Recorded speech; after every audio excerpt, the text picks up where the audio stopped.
नमस्कार। तो दोस्तों हम बोलते हैं ना तो लोगों को मिर्ची लगता है, लोगों को तीखा मिर्ची लगता है, बिल्कुल ललका मिर्चाई की तरह धुआं फेंकता है पिछवाड़े से। लेकिन आज से 1 साल पहले चंदन चंचल एक गायक है भाई। मैं इतना ज़्यादा इन लोगों का गाना नहीं देखता, लेकिन इनके पर्दाफाश करने के लिए और भोजपुरी और मगही को साफ करने के लिए, सुथरा बनाने के लिए, साफ सुथरा बनाने के लिए मुझे देखने पड़ता है। हिमगंगे का तेल इस तरह से ढोढ़ी में डाल करके हिमगंगे का प्रचार किया है इसने। इस बंदा ने बताओ, अगर ये मिलेगा तो थप्पड़ से नहीं मारेगा आदमी तो क्या करेगा।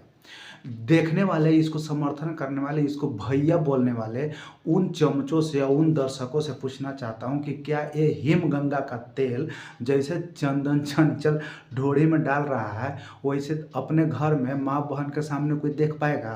अरे भैया, तब नहीं देख पाओगे तो ऐसे गाना को समर्थन क्यों करते हो? क्यों करते हो समर्थन? मैं ये पूछना चाहता हूँ आप लोगों से, कमेंट करके बताइए।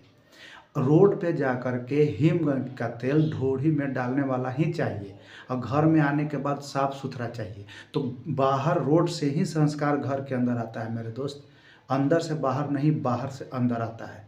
तो इसलिए भोजपुरी को साफ सुथरा बनाना है, संस्कारी बनाना है और अच्छे गाना लाना है और पूरे भारत में नाम कमाना है। तो इसको साफ सुथरा बनाने के लिए आप लोगों को ऐसे गाने को बाइकआउट करने पड़ेगा मेरे दोस्तों। नमस्कार।